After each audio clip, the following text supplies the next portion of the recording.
Hi. Uh, I was wanting to do this. Took a while because, well, I needed to have things set up and everything. And I'm not going to go through every minute detail of the game, but I'm going to try to get this explained as well as I can. But obviously, most games, when you first play them, you'll learn more as you actually play it. So. Which I think is especially true for this one because it does things kind of different. So this is, let's see here. Okay, so Hyperspace, which took 6 years to get anything for this game. They've been having production issues and all kinds of things, which all started back when COVID hit and all that. So I paid for the full production copy, but since that has not been made, they went ahead and offered this to anybody that backed it for free. And so anyway, this game comes with a bunch of different alien civilizations that you play. And you start out with your home. And everybody gets a star base, and you have a colony here, a colony on each of your continents on your world. And they're going to start out with resources according to what's on that continent. So then when you're doing your production for resources, you just have to look at your colonies, and whatever's on there is what you get. And this is organic resource, which is kind of like a wild card.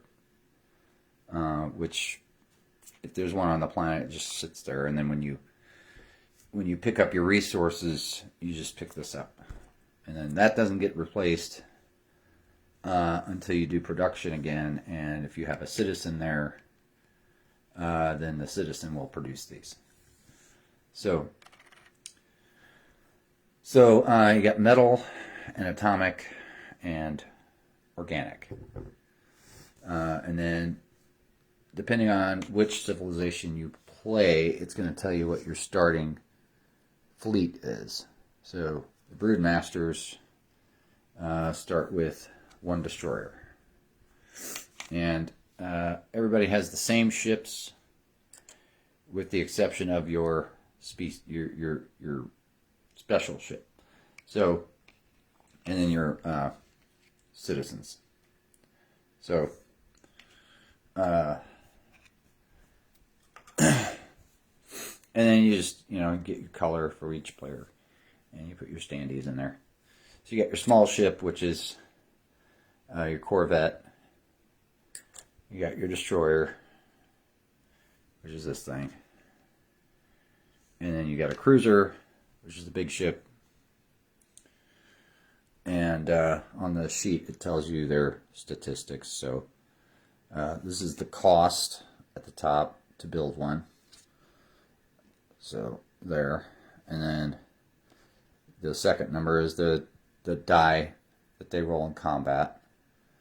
See how much damage they do. And then the third number is how much damage it takes to destroy one. So in this game, you're kind of exploring this galaxy that you're in, and as you move, you flip these over, and it'll show worlds with new different types of continents, and it might have something there that you can salvage, like a ship floating there in space, or something on the planet that you can pick up.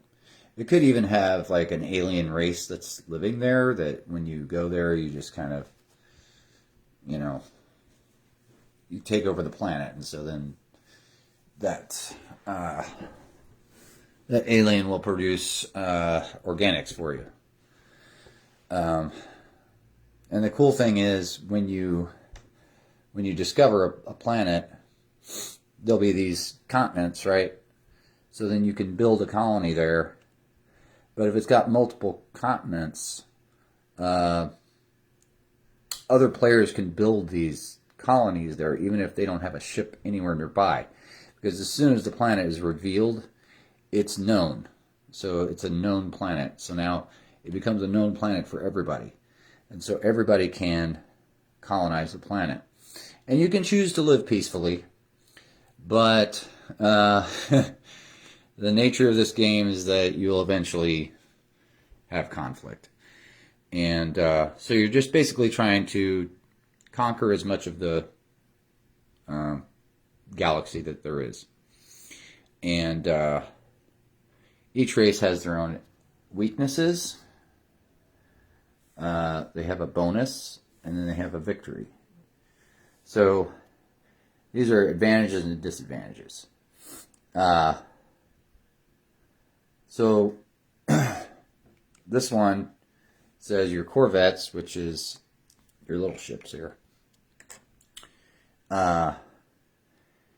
If they are not in a system with a starbase or your monitor, the monitor is their super ship, then they cannot move, and their attack rating is reduced to 0. So that's kind of a disadvantage, depending on what's going on with combat and different things. So you have your starbase here, which you have to have a starbase in order to build ships. So wherever you have a starbase, you can put ships out when you build them. And in order to have a starbase, you have to have a colony. So, and there can only be one starbase over a planet. There can be multiple colonies, but there can only be one starbase. So these become a big part of the conflict, and why people fight over different regions is because they want to be able to build ships and expand. So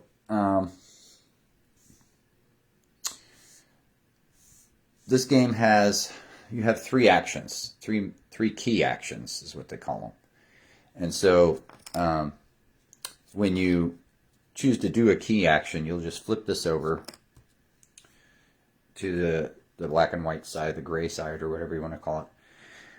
And then that indicates you used it. And so then you go through your 3 key actions for your turn, and when you're done, you go to the next player.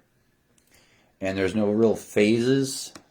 There's phases, but the phases are not like typical games. So it's like, you know, if you decide for one of your actions that you want to start a combat, you can do that. But that's when the combat phase takes place, is when you choose to have combat. It's not automatically combat phase. So, and then if you want to produce, you spend a key action to produce, and you collect your resources, and you put them to your side of your board here. Everybody starts with 2 atomic, 2 metal, and 2 organic. And depending on your, like, whether you're playing first or second, is how many hyper tokens you get. Hyper tokens can be used for various things. You can trade them in for resources. You can place them on, if you place them on a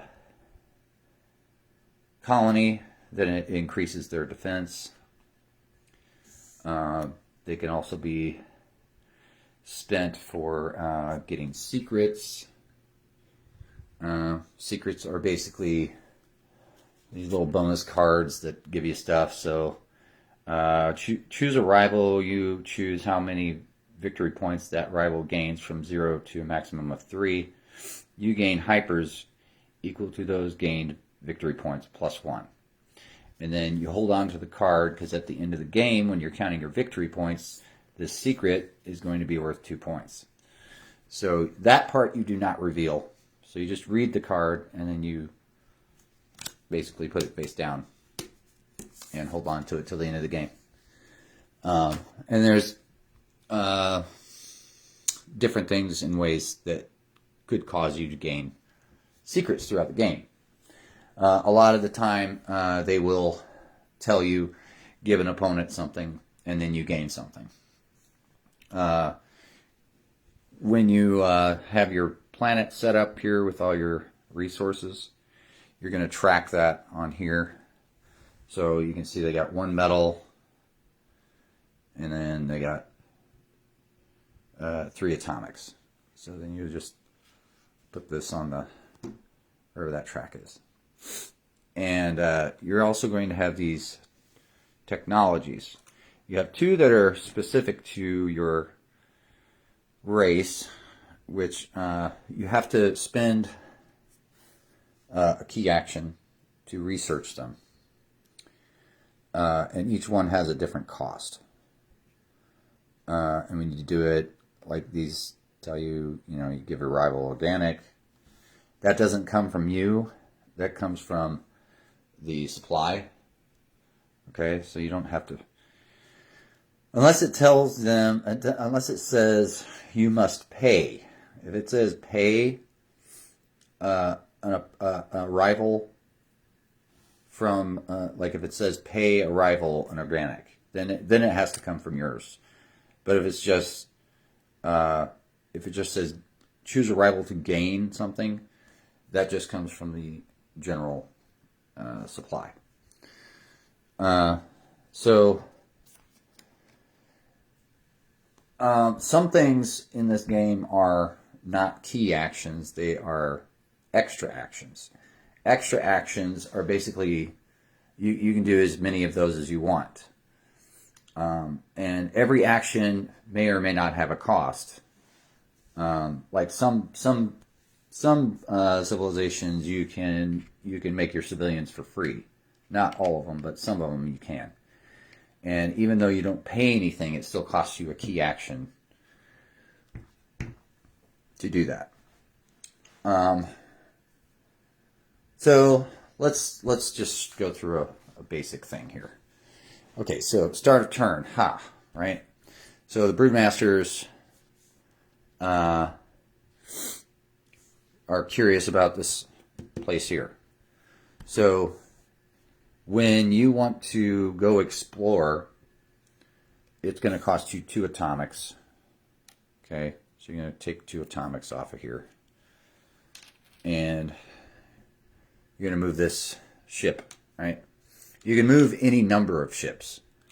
So as long, you can move any number of ships together from the same space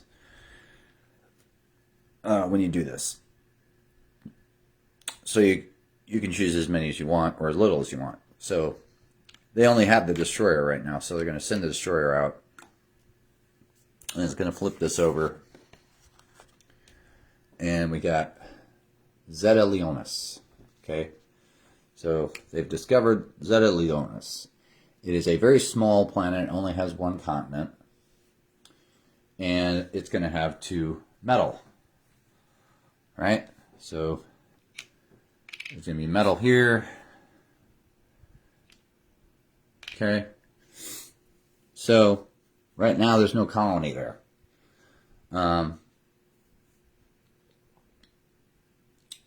So actually these aren't going to be there. What that indicates is that when you build a colony there, the metal will be on your colonies. If it has an organic symbol, then you would place an organic there. And there's nothing floating out in space here, and there's nothing extra on the planet. So, yay, we found a planet. And there's only room for 1 person on there, which means, hey, how you doing, Matt? Just going over this new game. It's Hyperspace. This is the cheap copy that I got for free because it's taking forever for them to make it. So that's going to cost. So moving their destroyer here and discovering this planet, that's an action. So you're going to use your key action here, all right? And then the Broodmasters don't want anybody else to colonize here because now everybody knows about the planet. So they're going to build a colony. So you look down here, and your colony costs you 1 metal. Well, they don't have any metal left. However, organics are a wild card, basically. So we're going to spend an organic, and we're going to build a colony here. Okay? And because it has 2 metal symbols on it, you're going to take 2 metals from the supply, and you're going to put it on your colony there. So now, this is a broodmaster colony. So now, when they go to produce, which let's say their next action, because that was an action building the colony, right? So then the next action is to produce. So now, because they have all this stuff, they're going to produce. And when they produce, you choose which one you want to produce from. So I'm going to choose metal. So I have 1, 2, 3 metal that I can produce. So then just get it from the general supply, and you add 3 metal to your supply. Okay, and then you can spend that later. Now, normally moving a ship costs 1 atomic just to move it. So if I wanted to move, let's say I was here, and then I wanted to move this ship here, it would cost 1 atomic, or any number of ships from here to there. Okay, it would cost 1 atomic. But since I'm here already, and I have a starbase on my home planet, if you move to where your home planet is, it still costs you a metal, okay? But because you have your starbase there, it's only an extra action. So even if I've done all my key actions, moving to my starbase is an extra action. So that's how that affects things. That's why starbases are important in this game. And that's what is going to be causing people to fight over space a lot. But, so then let's say that was the end of their turn. Now, because they explored and they found a planet, you're going to go to the explore track here, and you're going to take your token, and you're going to bring it up there because you did that.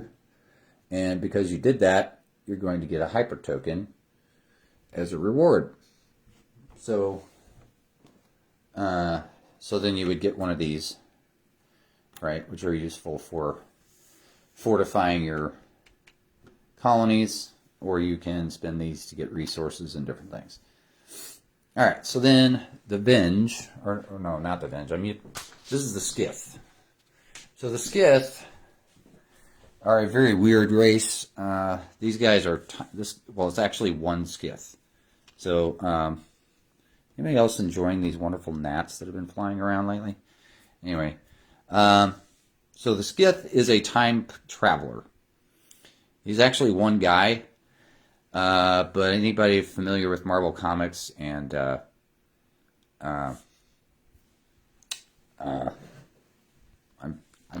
what's the guy's name? He was the villain that just failed to work in the Marvel Universe.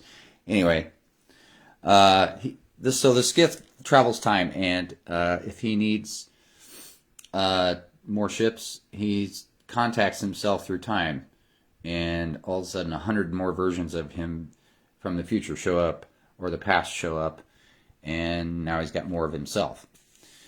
And for that reason, he starts out with a lot less resources, but at the same time, he's got his civilian here, just like the Broodmasters do, but he also starts with both of his super ships in play, and that's because they are basically pirates. Basically, he'll come in and steal resources.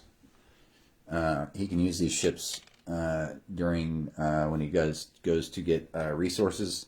If one of these ships is near an enemy colony, he can like steal resources from it. So, and then the Skith also start with 4 of their small ships on the player board. And one of their big advantages is that when they go into battle, any ships that are on the player board, they can just say, these show up and join the battle. So it's somewhat of an advantage, you know, but at the same time, the Broodmasters have things like they can take over enemy ships and force them to work for them and stuff like that. So, so let's say the Skith, they want to, so they start with the same thing, right? So let's build a destroyer. So key action, build. When you build ships, you can build up to 4 points of ships, and they cost metal. So he's going to spend 2 metal, and he's going to spend that to make a destroyer. So he's going to build a destroyer. So he's got a starbase here. He builds a destroyer, goes right there. And that's one of his key actions there. All right, so now he wants to explore. So he's going to explore, and we're going to take the destroyer and one of, actually we're going to go ahead and take both of the, both the Marauders. And we're going to go look at this planet here. And when we get there, oh, this one's got something floating in space. So this is a ship that you can salvage. Okay, so there's going to be little tokens for that to indicate, hey, there's something there to salvage. And you can only salvage stuff in space if you have a starbase. If there's something on the planet to salvage, you have to have a colony. He found a rather big planet. It's got 3 continents, whereas that one only had the 1. And so, because it's got 3 continents, unless the Skith make a colony on each one, everybody else can go and colonize there now because everybody knows this planet's there. So there is an organic, so we're going to place an organic there, and that'll just stay there until whoever does production that has a colony here picks it up. So, and this is atomic, and that's metal, of course. So I think they are not wanting anybody else to get that organic. So they're going to spend 1, and they're going to use that action to build a colony, which of course they don't have any metal left, so they're going to have to spend an organic to build a colony. So I'm going to get their colony out of the bag here. One thing I really don't like about this set, but oh well. Alright, and then it's only got the 1 atomic that it makes. So then you're going to place an atomic there. And this game moves so much faster than other 4X games because everything you do, you have to choose to be doing. It doesn't just automatically happen. It's like you want to build, that's what you're doing. You want to attack, that's what you're doing. You want to move, that's what you're doing. And so,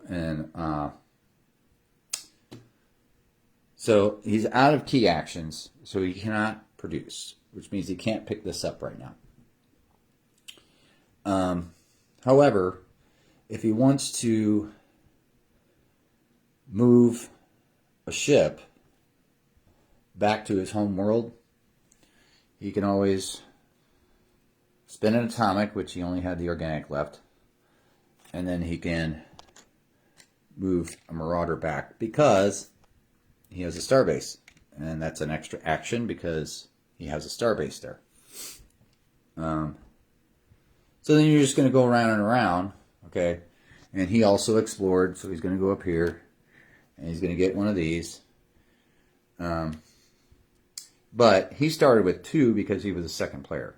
So first player gets 1 hyper, second player gets 2, 3 for the third, 4, you know. So it just gives you a little advantage for not going first.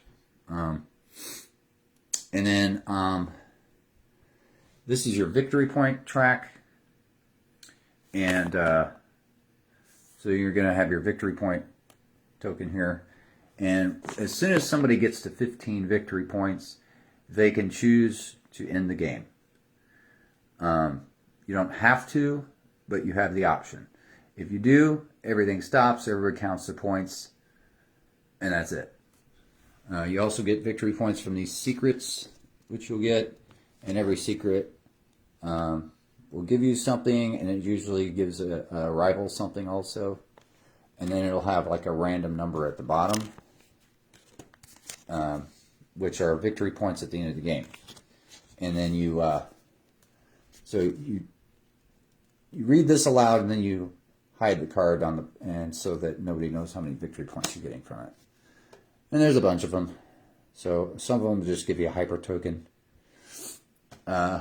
which hyper tokens they count towards victory points at the end of the game also. So the cool thing about it is everybody starts with the same ships and stuff, but everybody's got their unique super ship and their unique citizen.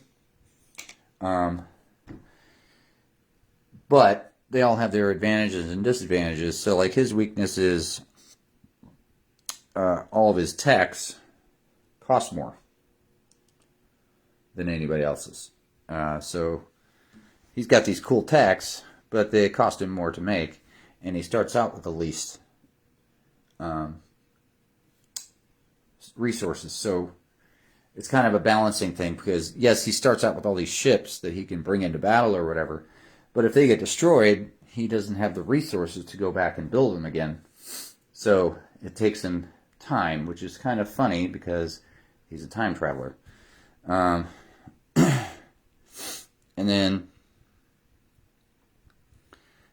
they have, you're also going to have 2 common techs that you can build. So you got your super techs up here and your common techs down here. And these, to build those is a key action. And some of these are, once you build them, they're there forever. And some of them are a one-time use. Like this one's time loop. Flip this tech face down, advance your progress marker 1 box on a chosen track, and gain the listed reward. So he could use this, flip it over, and then go up on any one of these tracks and gain the reward for it, because basically he traveled time and did it, which is kind of cool. Another funny thing you can do in this game is, let's say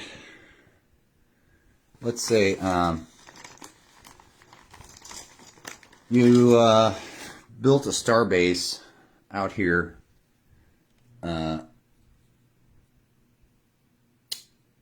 Let's say you got a colony.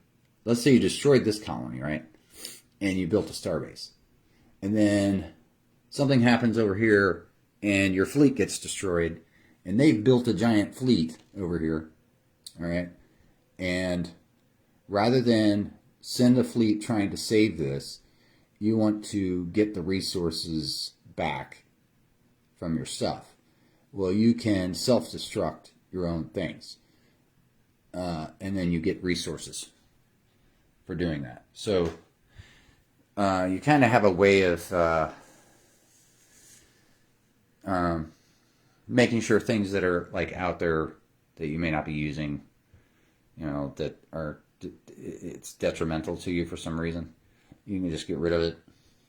You can even self-destruct your common techs, and then you can get new techs.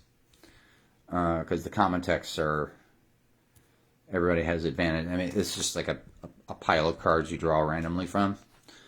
So then you would destroy this one, and then you would get a new one. And you'd have to build it again, spend an action to research it, and then you're tracking your resources down here. And so it's an interesting game. Now let's say we had some combat going on, okay? Let's say that somebody explored this one at some point, right? And so they went in here with them, but they didn't have the resources to make a colony, right? And then the broodmasters were like, "Hey, screw you, dude." Then you could choose to do combat. You don't have to, but moving there is a separate action. So you move there, and then you're just there. Just because there's an enemy there does not mean combat happens. You have to choose to make combat, and then you're going to look at your statistics for your ships that are there. Okay, so and sometimes your ships will have different numbers than your opponents, depending on the race. So Destroyer, this one has D8, and Broodmasters also have a D8, and they have the same defense and everything. Okay, so that's the same. The only difference is that the Skith has a Marauder. So the Marauder, when you declare a battle, if the Marauder is in the battle system, gain 1 medal instead of paying an atomic. Destroyed Marauders never count towards the battle progress track. So if somebody just attacks you and destroys your Marauder, they're not going to go up on the battle track and gain anything because of this. And if the Marauder is destroyed outside of battle, you gain a hyper token. And all of the super chips do that. Okay, so let's say that so the Broodmaster attacks, right?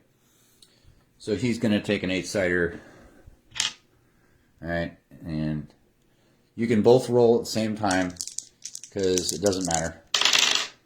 So what you're doing is the damage your ships do, right? So each of those, okay, so that's the Broodmaster and the Skith, right? So then the Skith also has the Marauder, which when it goes to combat only deals 1 damage. It doesn't roll a die. It's just 1. So it doesn't do much. But so the Skith have done 7 damage, and the Broodmasters did 8. All right. So the Destroyer has a defense of 8. And the Marauder has a defense of 6. Now, the Broodmaster could destroy their Destroyer and use all 8 points to do that. If they do that, cool, it's gone, and the Marauder is still there. However, in this game, you get to choose where you're applying damage. If I choose to do the 8 damage to the Marauder, I only have to spend 6 of it to destroy the Marauder, right? So then, Marauder's destroyed, boom, goes back to your pool here. However, you still have 2 damage left, right? So the Broodmasters can go, okay, I'm going to apply 2 of that damage to this Destroyer. And when a ship is hit with just partial damage, it is put in dry dock until it's repaired. So it basically takes the ship out of use, which is can be annoying. They do come back quicker than building from scratch, but if you're trying to take over the map, it's probably a quicker way to get rid of things. So then, okay, so then the skiff did 6 damage. And it's not enough to destroy the destroyer. So the destroyer, it just goes into their dry dock over there being repaired. So in the end result, nobody is left on the planet. So then they're going to have to, like, you know, somebody's going to have to build something here and then get a star base out there. Star bases have an attack of a D6 and have defense of 6. And colonies have a defense of 6, but they do not have an attack. Citizens do have an attack. So if somebody attacks your home planet, or any planet that you have a citizen on, your citizens will defend, and they will fight anything. So when you're attacking a planet, you're attacking everything on that tile. So they get to defend with everything that they have on that tile. And if there's, let's say you're playing 3 players or 4 players, like let's say the fungi or the venge were in play, and you went here and you were attacking the broodmaster. If you're attacking the broodmaster, the fungi and the venge are just bystanders. They don't do anything. So they're not affected. The only thing that's affected is, for instance, the broodmaster. If it has its super ship in play, which is the monitor, then the monitor can take a ship from a any civilization that's nearby and force it into the combat fighting on their side. So that's the only way that they might get affected. So basically you're going to keep going, producing, doing combats, discovery, going up these tracks. These tracks do end, these two. When you get to the top of these two, you can't go any further. The battle one, when you get to the end of this, you just keep repeating, getting a hyper token and 1 victory point for every 8 defense removed to a maximum of 2 victory points. And then, so yeah, that's pretty much the game. And I'm not going to all the specifics because it would, you know, this game, if I was to go into all the specifics, it would be like, oh my god, this game is so hard, but it's not. It's literally got 3 key actions and a few free thing, you know, like extra actions you can do on top of that on each turn, and you're just going around and doing that. And so this is like, if you've ever heard of Twilight Imperium or Eclipse or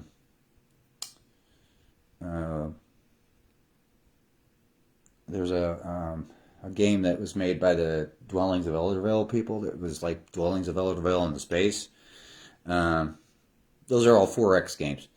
And so this just has it has the unique races, but then it also speeds up the game because you're just taking your action and going, you know. And it's fast paced. So I'm looking forward to playing it and hopefully get to do that at some point. And there is actually more than 4 races. There's actually 8 races, and you can play up to 6 players. So that's Hyperspace in a nutshell. Petersen Games does have some videos out there with a lot more information on all the various races that they are eventually going to be releasing. And this version of the game is available on their shop on their website. It's kind of overpriced on the website, in my opinion, for what you're getting out of this, because this is just like super cheap stuff. But if you're really interested, I can tell you the rules and everything are extremely good, and I think the game itself is phenomenal. But once they get the actual deluxe version made with all the miniatures and all that they keep saying they want to do, that they promised us, it'll be a hell of a game with 20 some races to choose from. So anyway, y'all have a good day, and I gotta get ready for work. Later.